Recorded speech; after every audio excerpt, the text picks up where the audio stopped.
Iskander missile से Iran Sikandar बन गया है। अब स्कंदर मिसाइल की एंट्री होने वाली है और जैसे ही स्कंदर मिसाइल की एंट्री होगी, ईरान विनर घोषित होगा, सिकंदर बनकर उभरेगा। इजराइल को तहस नहस कर देगी ये मिसाइल और अब असली बवाल होगा, क्योंकि स्कंदर ईरान को बनाएगी सिकंदर। ईरान को रूस ने गुपचुप तरीके से स्कंदर मिसाइलें दे दी हैं। गुपचुप तरीके से ईरान को रशिया की ओर से स्कंदर मिसाइलें दे दी गई।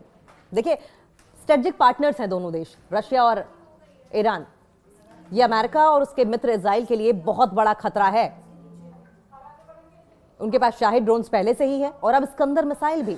हालांकि ये दावा मीडिया रिपोर्ट्स में किया गया है, लेकिन इसका खंडन ना तो रशिया कर रहा है और ना ही ईरान कर रहा है। और ऐसे में आशंका बढ़ जाती है कि ईरान को स्कंदर मिसाइल मिल गई है। राजनीतिक जन विद्रोही के बीच बड़ा डेवलपमेंट सामने आया है। जिस तरीके से ये पॉलिटिकल वॉरफेयर छिड़ा हुआ है और एक दूसरे पर पॉलिटिकल स्टेटमेंट्स दिए जा रहे हैं, बयानबाजी की जा रही है, ऐसे में ये बड़ा डेवलपमेंट माना जा रहा है। अमेरिका इजराइल थ्रेड को किल करने के लिए, आप समझें इस बात को, ये बहुत इंपॉर्टेंट है। अमेरिका इजरायली थ्रेड को किल करने के लिए रशिया ने ईरान को स्कंदर मिसाइल दी है और ऐसा दावा किया जा रहा है कि ईरानी मीडिया ने दावा किया है कि ऐसा हो चुका है। रिपोर्ट्स के मुताबिक रशिया ने ईरान को अपनी स्कंदर शॉर्ट रेंज बैलिस्टिक मिसाइलें दी हैं और ये जो सिस्टम है वो भी सौंपा है ईरान को।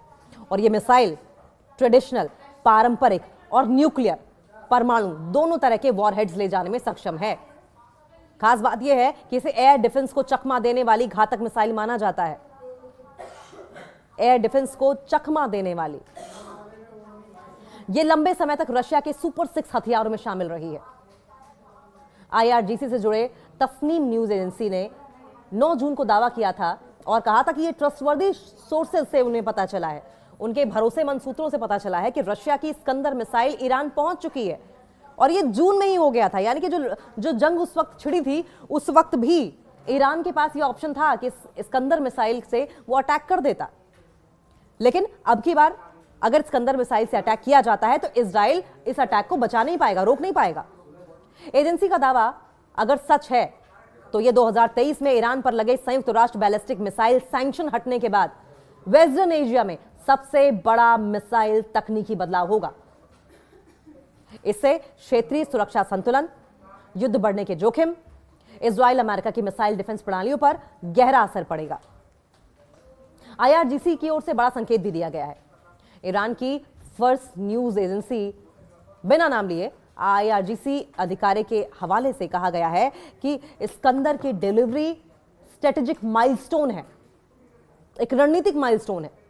इसे ईरान अपने दुश्मनों और उसके सहयोगियों को करारा जवाब देने में सक्षम होगा, यानी अमेरिका और इजराइल को। यह बयान साफ तौर पर इजराइल और अमेरिका के लिए था। वहीं दूसरी तरफ रशिया स्कंदर के ईरान पहुंचने पर चुप्पी साधे हुए है। क्रेमलिन के प्रवक्ता हैं दिमित्री पेस्कोव। उन्होंने इसे मीडिया की अटकलें बताते हुए टिप्पणी करने से इनकार कर दिया। और रशिया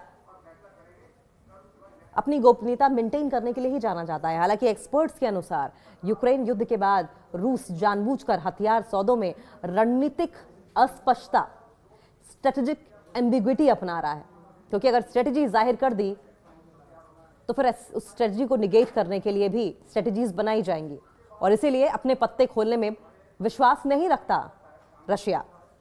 ईरान का भी टालमटोल वाला जवाब रहा, यानी कि ईरान भी सामने वाले को भ्रम में ही रखना चाहता है। ईरान भी अपने पत्ते नहीं खोलना चाहता। ईरान के विदेश मंत्रालय के प्रवक्ता नासिर कनानी ने कहा कि ईरान के रक्षा सहयोग उसके संप्रभु मामले हैं और सरकार न तो पुष्टि करती है न खंडन करती है, जैसा होना भी चाहिए। आमतौर पर ईरान गलत खबरों को तुरंत नकार देता है और इसलिए यह चुप्पी संदेह को और ज्यादा बढ़ा रही है। ऐसे में एक्सपर्ट्स का यह मानना है कि ईरान को स्कंदर मिसाइल मिल चुकी है। स्कंदर क्यों खतरनाक मानी जाती है? Iskander 9K720 SS-26 stone Russia की सबसे लेटेस्ट, मॉडर्न, एडवांस्ड, आधुनिक शॉर्ट रेंज बैलिस्टिक मिसाइलों में से एक है। यह 500 किलोमीटर की दूरी तक हमला करने में कैपेबल है। इसका वॉरहेड 480 से 700 किलोग्राम का हो सकता है, यानी कि 480 से 700 किलोग्राम का विस्फोटक ले जा सकता है एक बार में। एक जगह पे दागेगा तो सोचे तबाही कितनी बड़ी होगी। इसके अलावा ये 6 से 7 मैक की स्पीड में हमला भी करती है। ये बेहद सटीक हमला करती है, यानी कि टारगेट को पॉइंट किया और उसके बाद hit. High explosive, cluster, bunker buster के साथ ही न्यूक्लियर ऑप्शन भी देती है ये मिसाइल, यानी कि one in all in one, ये कह लीजिए, एक ही मिसाइल में सारी खूबियां। ये मिसाइल उड़ान के दौरान दिशा बदल सकती है, जिससे कि पैट्रियट, आयरन डोम और एरो जैसी मिसाइलें डिफेंस प्रणालियों को चकमा देना आसान हो जाता है। और ये कौन इस्तेमाल करता है? आयरन डोम, एरो, पैट्रियट, ये सब इजराइल इस्तेमाल करता है। यानी कि ईरान की एक ही मिसाइल इजराइल के तमाम हथियारों, तमाम डिफेंस सिस्टम के लिए काफी होगी।